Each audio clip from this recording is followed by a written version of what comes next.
السلام عليكم ورحمة الله وبركاته. رجعنا لكم اليوم بفيديو جديد. فيديو اليوم عبارة عن فيديو انتقاد. شفت من يومين فيديو على اليوتيوب تقريبا كان انتقاد لأحد اليوتيوبرز الموجودين بالساحة واللي هو نواف أخو بندرتا. فالأمانة الفيديو شوي ضايقني من جوا وشوي هيك، يعني أنا ما حبيت الطريقة اللي يتكلم فيها اليوتيوبر الفلاني، ما أظني حذكر الاسم للأمانة بالمقطع، ولكن راح أحاول أحكي عن اللي صار بشكل مبسط وأعطي رأيي كمان بالموضوع. فيب محطوط عليكم مقدمة. لا تنسى يا حبيبي انت وياه انك تشترك، انزل اشترك القناة، يعني الحمد لله انا شايفها ان قناة كويسة، فلو سمحت انزل واشترك وشوف انت وشيك على المحتوى، يعني لابد انه يعجبك شي فيديو من الفيديوهات. ولا تنسى يا حبيبي انك تحط لنا لايك وانزل على التعليقات واعطينا رأيك باللي انت شفته، ولو سمحت انتقد قناتي علشان اقدر احسن من المحتوى واحاول الاقي الثغرات الموجودة بالقناة. فيب على الفيديو.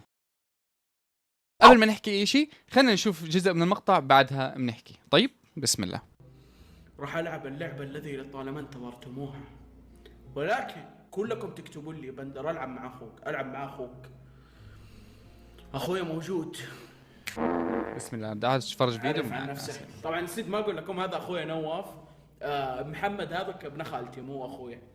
ومن بين 6300 تعليق فيه كذا شخص ما كانوا مرتاحين لتواجد نواف. فيه اللي قال انه كريه، وفيه اللي تكلم على تصرفاته، وفيه اللي قال لا تجيبه مرة ثانية، اللي يبدو بان هذا الشخص قالها من باب الدعابة، ولكن سرعان ما تحولت هذه الدعابة الى حقيقة الكل ساكت عنها. وبشرح لكم وش اقصد بهالكلام قبل لا يبدأ بندر يصور مع اخوه نواف. اوكي مبدئيا هو ايش اللي حكى انه عنده بالفيديو اللي نزله بندر هو اخوه 6300 تعليق. بين كل التعليقات ال 6300 هو ايش شاف التعليقات السيئة او التعليقات الغير ايجابية لنقول عن نواف اللي هو اخو بندر. يعني ايش الشيء اللي انا بدي اوصلكم اياه؟ اني هو من بين 6300 تعليق ما شاف غير هاي التعليقات، ما شاف غير التعليقات السلبية باتجاه نواف اخو بندر. هلا مبدئيا قبل ما نبدا باي شيء لا ننسى ان نواف تقريبا عمره بين لنقول 14 ل 17 سنه، ما بعرف عمره بالضبط كم، ولكن هو لسه ببدايه مسيرته، بدايه حياته، لا زال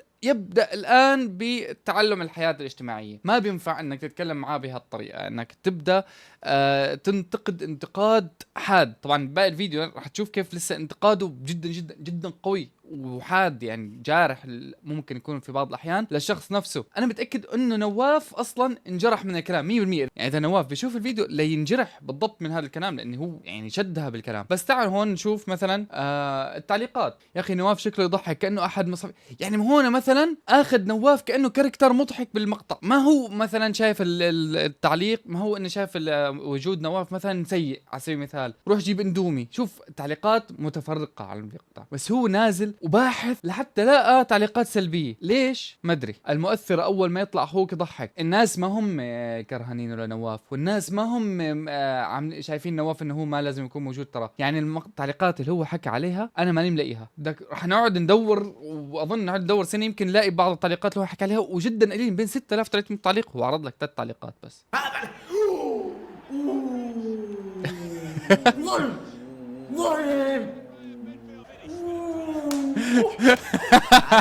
والله اقسم بالله وحياة الله اني المقطع جميل. يا اخي هو حرام عليك، حرام عليك تنتقد هالانتقاد. تنتقد اوكي، ولكن مش هيك تجي تتهجم على الناس. يعني زي ما انتم شايفين، يعني هو ما راح شاف التعليقات الايجابيه، هو راح دور تعليقات سلبيه عن هذا المقطع فقط. اي يوتيوبر اي صانع محتوى راح يجي تعليقات سلبيه كتير اكثر من التعليقات الايجابيه بمراحل. والمفترض انت كبني ادم حاب تصنع محتوى، حاب تنجح بالمجال، لازم انك تتحمل هذا الموضوع، ولازم تتخطى، ولازم تحاول انك ما تتأثر بالكلام السلبي قد ما انك تاخده كانتقاد وانتقاد بناء، وتحاول تطور نفسك على هذا الموضوع. اما اكثر من هيك مفترض انت ما تتأثر كثير يعني. فالتعليقات السلبية موجودة بشكل دائم وبشكل كثير ومبالغ فيه، ولكن انت لازم تتخطى كصانع محتوى. فانت لما تروح تدور ورا قناة احد الاشخاص وتطلع التعليقات السلبية، فانت عم تحاول تأثر عليه بشكل سلبي، وما عم تحاول تأثر عليه بشكل ايجابي. خلينا نكمل المقطع. بدأ بأنه يصور مع ولد خالته محمد اللي كان جدا محبوب من جمهور بندر، وتعليقات الناس تثبت كلامي. اللي نلاحظه هنا هو أن الناس كانت معجبة بمحمد. نزل بندر هالمقطعين مع محمد، وبعدها نزل المقطع هذا مع نواف. الأغلبية كانوا متلقين محمد اللي هو ابن خالة بندر. بعض الآراء كانت قاسية إلى حد ما، ومن بعدها ما عاد شفنا نواف يطلع بقناة بندر. كل اللي صرنا نشوفه هو مقاطع مع براء والمكسيكي، وفوق 10 مقاطع مع ولد خالته محمد. العدد هذا يعتبر مرتفع مقارنة بمقاطع مع أخوه نواف اللي ما تتجاوز يتجاوز ال4 مقاطع. ممكن عدد المقاطع ما يعبر عن شيء، ولكني لاحظت شيء أثار فضولي بمقاطع بندر القديمة. في أول مقطع نزله بندر مع ولد خالته بنلاقي ناس كثيرة كانت تعتقد أن محمد هو أخو بندر، وبندر كان دائما يصحح المعلومة. لكن مقطع عن مقطع صار بندر ما يهتم أنه يصحح للناس، ومو تجاهلا منه بل كان يرد على الناس ولكن ما يجيب طاري الموضوع، وكأنه ما عاد صار مهتم بتصحيح المعلومة. أو بمعنى آخر، إذا الناس تعتقد بأن محمد أخوي فليكن ذلك. ولقلة ظهور نواف في مقاطع بندر،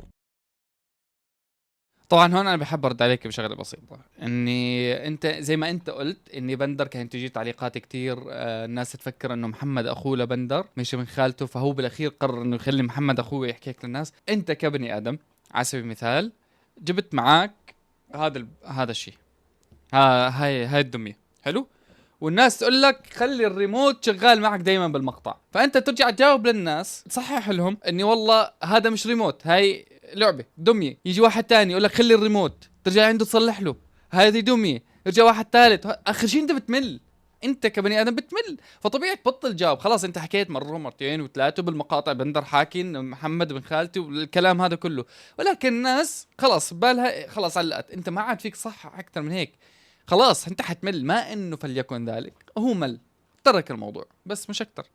يعني طبيعية انت لا تحاول تحملها وتعمل من وراها دراما، فانا ضايقت بجود شو دخلك.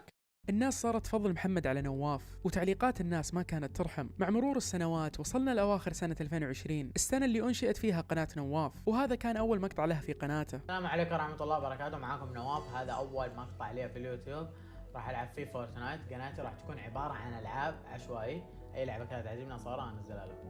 قدر انه يجيب 3000 مشاهدة في أول أسبوع، وهذه تعتبر بداية جيدة لأي يوتيوبر جديد. بدأ نواف ينزل مقاطع جيمنج مثل ما سوى بندر، مع تشابهات كبيرة في المحتوى والعناوين والثمنيلات. وما أقول أن هذا الشيء غلط، ممكن تكون الاستراتيجية هذه صحيحة وفعالة على وقتها، بس لازم تعرفون شيء مهم جدا، أن نواف حاول يبني كل شيء بناء على نجاح أخوه بندر، وأنا وأنت ندري بأن هذا الشيء له عواقب وخيمة، ولكن نواف ما كان شايف أي منها، بل كان مغرم بفكرة النجاح السريع وكيف يقدر يستخدم أخوه عشان يوصل لهدفه بأسرع وقت ممكن. أول مقطع نزله نواف بالتيك توك كان مع بندر، وأكثر التعليقات اللي جذبت انتباهي كانت هذه الثلاثة: احجزوا قبل ما يشتهر، جلتش مضمون لجلب المشاهدات، أسرع طريقة لجلب المشاهدات. لو تلاحظون شوي بتشوفون أن الأغلب مركز على موضوع المشاهدات، لأن بكل صراحة بندر يقدر ينجح أي مشروع. القاعدة الجماهيرية اللي بناها عبر السنين أتاحت له الفرصة اليوم بأنه ينجح أي شيء يدخل فيه، فطبيعي. انا بحاول اختصر الشيء اللي ببالي بكل بساطة. نحن كلياتنا احنا عارفين ان بندر ما شاء الله عليه واحد من اكثر اليوتيوبرز اللي تعبوا ببناء قناته من الصفر، وبنى المشروع كامل من تحت الصفر، حتى اني كان يعني بالدين تحت الصفر بسبب اللابتوب اللي هو اخذه من خاله ودفع له بالتقسيط وهالامور هذه كلها. نحن كلياتنا عارفين كيف بندر تعب لوصل هالموضوع للمكان اللي هو بالوقت الحالي فيه، ولكن نواف ما عم بيعمل شيء غلط. انا بشوفه لما يكون عم بيتبع مسيرة اخوه، يعني على سبيل المثال تشابه بالثمبنيلات، تشابه بالعناوين. ترى اليوتيوبرز كلهم عندهم نفس الثمبنيلات، نفس العناوين، نفس الوصف، حتى تقريبا نفس الافكار ونفس التنسيق. ليش؟ طبعا في سبب مقنع ورا الموضوع، ان انت باليوتيوب عندك اشياء محدده لحتى تمشي وراها. يعني على سبيل المثال كلمتين او ثلاثه على سبيل المثال هي عنوان المقطع. الدول عشوائي، الدول اسطوري، كل اليوتيوبرز عندهم نفس الثمبنيلات ونفس العناوين، فما فيك انت تيجي تنتقد نواف علشان هو عم بقلد اخوه. مش شرط، كلياتنا احنا اليوتيوبرز عم نستخدم نفس الموضوع كجيمنج. عم بحكي بالنسبه للثمبنيلز، ما في عندك مساحه ابداعيه واسعه كتير لحتى تقدر تطلع من النمط. يعني انت مثلا لاعب فورتنايت، انا حبيت انزل فيديو عن فورتنايت،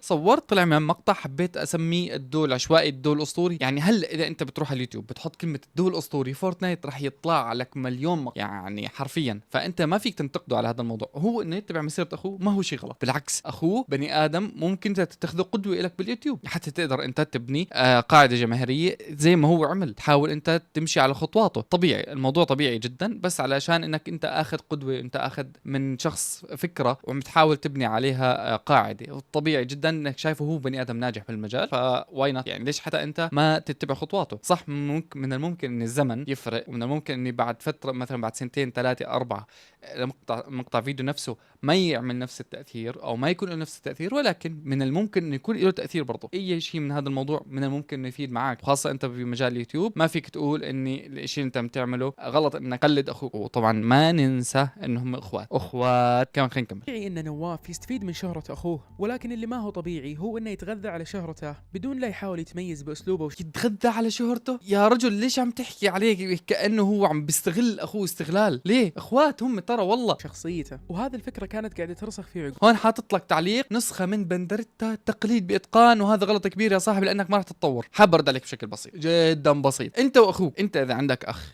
أنت ما حتحس بهالموضوع، ولكن أي حدا من برا يجي لعندكم على البيت ويشوفك أنت وأخوك حيشوف تشابه كتير كبير بالشخصية. أخوك عايش معه سنة 2 3 10 15 20 25، بالنهاية حيكون لكم تأثير كتير على بعض. وخاصة الناس اللي ما بتطلع من البيت، اللي بيقعدوا بين إخوان بين بعض طول الوقت، هدول ما حيكون في بينهم يعني ما حيكون في بينهم اختلاف كتير كبير بالشخصية. يعني حتى بذكر مثلا لقطة صغيرة مثلا أو قبل ما أذكر، خلينا نكمل شوي نشوف.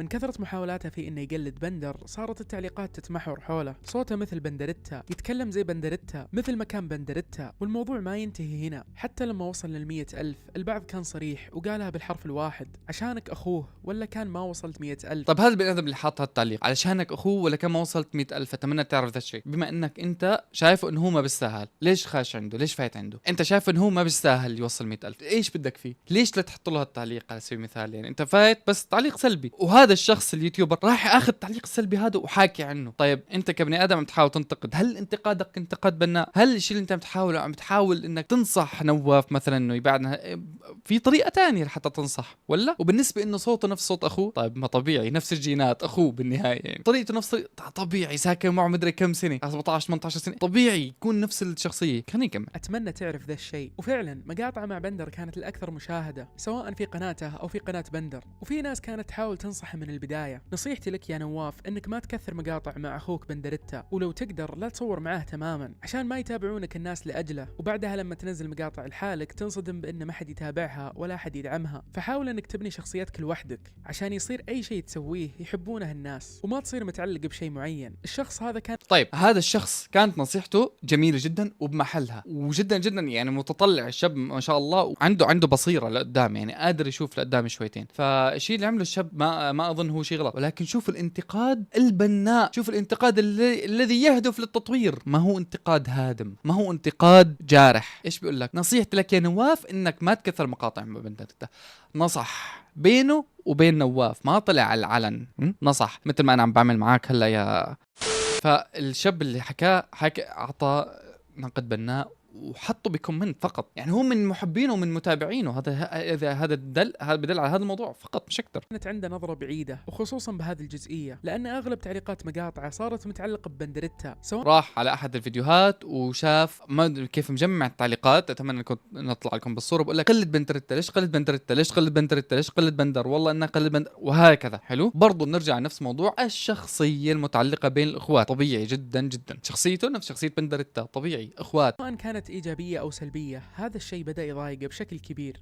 هل تنزعج انه نص الناس تتكلم عن بندر في الكومنت ويربطوك به؟ والله ما انزعج عادي يعني، بس يعني افضل دائما انه يكون يعني خلاص في قناته وتكلمون عنه في قناتي يعني والله عادي والله عادي ما يهمني. طبيعي يتاثر، طبيعي كميه التعليقات السلبيه اللي جايته على الموضوع هذا جدا كبيره. حلو. بس لاني في ناس سلبيين كثير، ولكن يعني هو عم بيحاول يتخطى زي ما احنا شايفين، بيقول لك والله عادي، عم بيحاول يتخطى الموضوع، يعني هو خلاص ما بده يسال هذا الموضوع، بده يكمل ويبني شخصيته باليوتيوب. والله وتحيه لنواف، يعني مع اني نواف انا ما كثير بتابع فيديوهاته، ولكن الشاب شخصيته يعني بتابع بعض الفيديوهات احيانا، ولكن الشاب شخصيته جدا جدا جدا جدا يعني بعيده عن موضوع التقليد. ليش؟ لانه يعني نحن اول ما تعرفنا على انا بالنسبه لي اول ما تعرفت على واحد جيزاني كان هو بندر، وبعدها جاء عزيز، فبعدها جيت تعرفت على براء، محمد المكسيكي، وما هو جيزاني ولكن في جيزان، ونواف. تقريبا في تشابه باللهجه، طبعا اكيد نفس اللهجه، في تشابه شوي بالشخصيه بينهم. اهل جيزان عندهم طيبه القلب، وعندهم برضه الشخصيه المرحه الطيبه هيك، وشخصيتهم حلوه يعني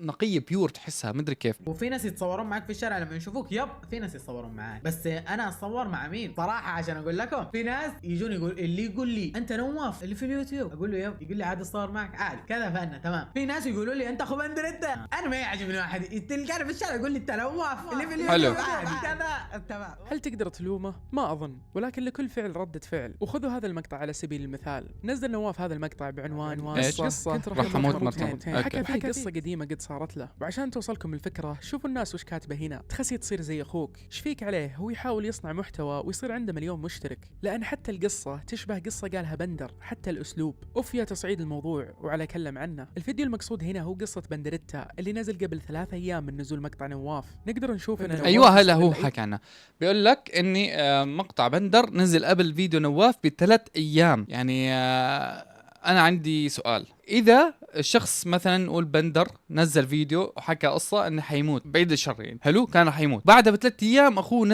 نزل فيديو تاني وكمان قصه. طيب هل انت عم تتهم نواف انه كذاب؟ هو ايش اللي عم بيقصده؟ عم بيقصد اني نواف عم بيقلد اخوه، حتى بالوقت الحالي ايش عم بيعمل اخوه؟ عم بيعمل ما 3/4 اليوتيوبرز بينزلوا كل فتره وفتره قصه عنهم مثلا. برضه لما يكون في شيء طالع ترند بيلحقوا الترند في بعض الاحيان. يعني مثلا طالع لعبه فورتنايت ترند الكل لحقت فورتنايت، طالع لعبه امونج اس ترند الكل لحق امونج اس، الناس صارت تتابع القصص كتير، كل واحد صار يحكي قصه عادي، موضوع طبيعي، ما هو إشي اعجاز. بعيدا عن التقليد، نواف ما حاول يتميز بشيء في محتواه. كونك اخو بندر يرفع توقعات الناس عنك، خصوصا اذا انت كنت تروج للفكره بدون ما تحاول تقتلها. وفي بعض الاحيان نلقى ان نواف ما يهتم الكلامه. جماعة المواقف مرة تافهة، حاولت يعني قريت حتى شبعت كلها تافهة، كنت بنصدم، كنت بطيح من الدرج. المواقف جدا سيئة وتعبت وانا اقرا المواقف التافهة ذي، فقررت اني انهي المقطع. ممكن متابعينا يتقبلون كلامه، ولكن الاسلوب هذا ما يخدمك في حال انك تبغى جمهور جديد، عكس بندر تماما اللي من بدايته كان يحاول يكون لطيف مع الكل ويكسب الجميع. وهذا مثال اخر على عدم المبالاة. كل شيء افهمه ولا افهم اللي يقتلون نفسهم، ده الصنجة يعني ايش تبغى تسوي يعني؟ الضمان لجهنم. الناس تعاني من مشاكل في حياتها سواء كانت مادية أو نفسية، وهذا شيء ما يستهان فيه بالطريقة هذه. بندر منزل أكثر من مقطع يتكلم فيه عن مشاكل اللي كان يمر فيها واللي كان بينتحر بسببها، فإنك تقول مثل هالكلام يبين إنك ما قد عانيت كفاية مثل ما تزعم. انا هون ممكن اوقف معاه لهالبني ادم بفكره اني نواف مثلا غلط باحد الاماكن، غلط باحد المواضع، وحكى كلام ما المفترض ينحكى،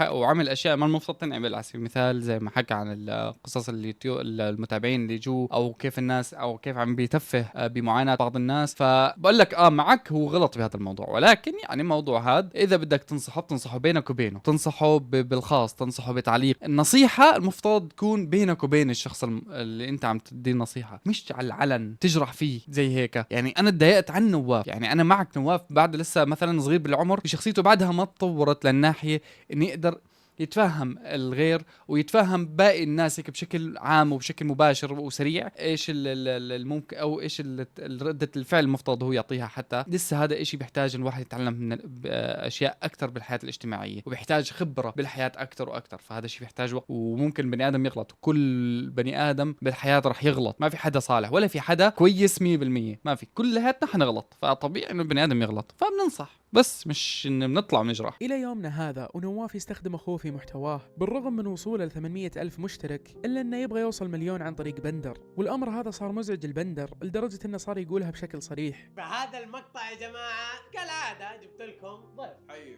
شباب، كيف حالكم؟ ترى انا مغصوب اصور هذا المقطع. خلينا نقول ان كلها مزحة، الجمهور يقدر يلاحظ هالشيء بدون ما يتكلمون. حتى الناس ملاحظة ان بندر ينغصب يطلع مع نواف، والاغلب يحاول يغطيها ويخليها دعابة ومدعاة للضحك اكثر من كونها شيء مزعج البندر. المقاطع اللي بينهم زمان كانت عفوية وممتعة لان ما حد كان مغصوب يطلع مع الثاني، ولكن الان تقدرون تشوفون تعابير بندر في مقاطعهم مع بعض. نواف يحاول يتجاهل تعليقات الناس السلبية ويقنع نفسه بانه محارب، سواء كنت تشوفه محارب او محبوب. الطريقة اللي نجح فيها كانت عن طريق شخص آخر، وإذا كنت تبغى مسيرة مستدامة فلازم تتميز أو تكون عندك القدرة بأنك تشتهر بطريقتك الخاصة. والأكيد أنه إذا ما حاول يبني له اسمه الخاص فيه راح يعاني على المدى البعيد، مثل كثير من اليوتيوبرز اللي فعلوا فعلته. طيب انا معك، ولكن لا تنسى انت ان هم اخوات. كلمة اخوات يعني من الممكن كثير اصلا ان نواف يعني ما يكون جبر بندر، ولكن بندر انت عم بصنع له محتوى بهي الطريقة بس بكل بساطة. يعني ما هو اصلا صبر، نواف معلق عنده على المقطع، فرجيكم صبر بفرجيكم. نواف معلق، تعالوا نقرا ايش معلق نواف. ايش بقول لك هون؟ اول شيء شكرا على المقطع، المفروض ما ابرر، بس خلينا نتكلم شوي عن الموضوع. ممكن وحتى اكيد سبب كبير من شهرتي ايوه عن طريق بندر، لكن هل تدري ان اي مقطع ينزل في قناتي مع بندر هو طلب من بندر؟ يا سبحان الله، حكى لك ان المقاطع بندر اللي يطلب. يعني زي ما انا قلت هذا ردة فعل اللي بيسويها بندر هي اصلا محاولة صناعة محتوى، وطلع بندر هو اللي اصلا بيجبر نواف انه يصور. بس طبعا ما اقولها ولا هو حتى يقولها ونطقطق في الانترو عشان بس نخلي المشاهد تضحك ويستمتع. من ناحية الثمنيل زمان والالعاب كان بندر يسوي لي الثمنيل، حتى بندر كان هو يسوي لي الثمنيل، هو اصر وكان يحاول فيا عشان افتح قناه. انا حتى الفكره ما كان في راسي، والالعاب اي لعبه ترند نلعبها سوا انا واي يوتيوبر ثاني. الله تعليق والله طويل. اي لعبه وممكن رميت كلام اي لعبه نلعبها ترند طبيعي يكون محتوى نفسه لكن متابع عشان يشوفها باكثر من رياكشن، كل واحد يشوفها عند يوتيوبر هو المفضل. انا احترم رايك، وممكن رميت كلام جارح لكن رميته علي لتشوفه في السوشيال ميديا، انت في النهايه ما تعرفني شخصيا. كفو يا نواف كفو، والله نواف كبر بعيني، والله نواف كبر بعيني. في شغله كمان انا حاب احكيها، بندر لما استلم الجائزه اخر فتره، جائزه افضل صانع محتوى لعام 2022 او 23 اظن على ما اظن، حكى حتى هو بالكلمه اللي حكاها انه عم بيسلم الرايه لاخوه نواف. يعني بما معناه هذا الكلام راح احاول اجيب لكم مقطع. وحاب اوجه رساله لنواف اخوي بما انه بدا اليوتيوب قريب، شد حيلك وان شاء الله تنافسني السنه الجايه على الجائزه. انا هذا اللي بدي اوصله، اني هو حتى وهو عم بيستلم الجائزه نوه ان نواف بدا يوتيوب من جديد، وهو يعني هو اللي عم بيحاول يدفش نواف ليكمل مسيرته في اليوتيوب. وهنيك يا نواف والله على